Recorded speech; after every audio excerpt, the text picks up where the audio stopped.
Hai, di video kali ini aku akan menjelaskan tentang tahapan sesi konseling. Nah, yang pertama itu adalah si Hill pada tahun 2009. Itu ada 3 tahapan. Ada tahap awal, tahap tengah, dan tahap akhir. Yang di sini itu ada exploration, insight, dan action. Lalu yang kedua ada tahap sesi konseling dari V-Bird pada tahun 2012. Ada 4 tahap. Yang pertama emergence of the problem, yang kedua working with external polarities, yang ketiga ada working with internal polarities, dan yang keempat adalah integration. Lalu yang ketiga ada tahapan dari si Kramer and Hackney pada tahun 1993. Yang pertama itu ada relationship building, ada assessment, goal setting, intervention, termination, and follow up. Lalu yang ketiga ada NICE tool pada tahun 2006. Yang pertama ada relationship building, yang kedua assessment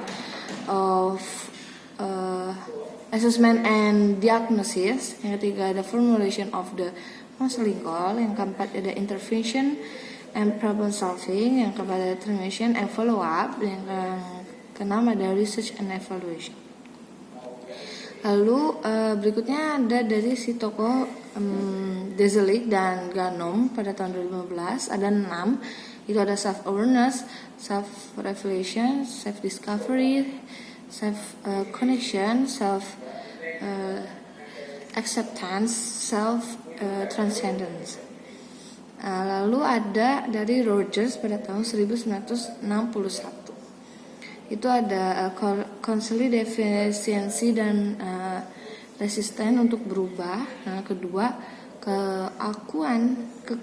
kekakuan konseling berkurang dan mulai berbicara tentang orang lain atau kejadian eksternalnya.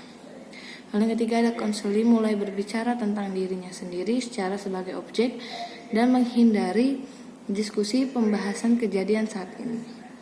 Konseling mulai berbicara tentang perasaan yang mendalam dan mengembangkan relasi dengan konselor.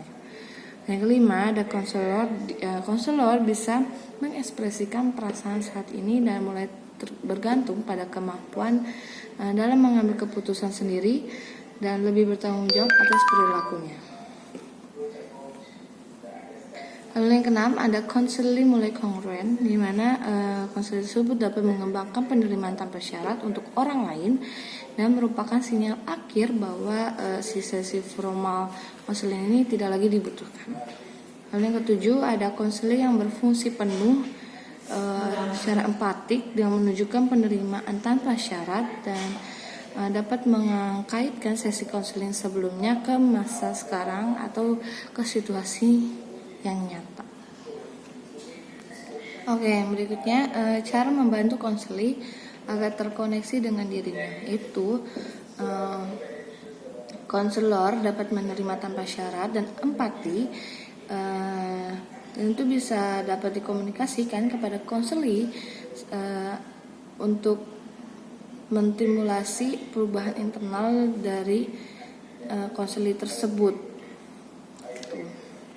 Nah, yang terakhir tujuan konseling humanistik eksistensial sendiri itu ada 2, ada real self dan ideal self. Real self itu menceritakan bagaimana diri kita dan bisa membedakan bagaimana diri kita dapat terkoneksi atau tidak terkoneksi pada lingkungan sekitar yang berpengaruh pada diri kita sendiri. Dan kita juga harus mencari tahu nih apa yang berdasarkan apa tentang diri kita sendiri mengenai lingkungan yang ada di sekitar.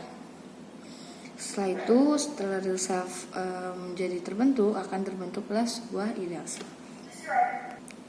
Oke, sekian dari video kali ini. Mohon maaf kalau misalkan aku nggak bisa jelasin terlalu panjang dan terlalu banyak.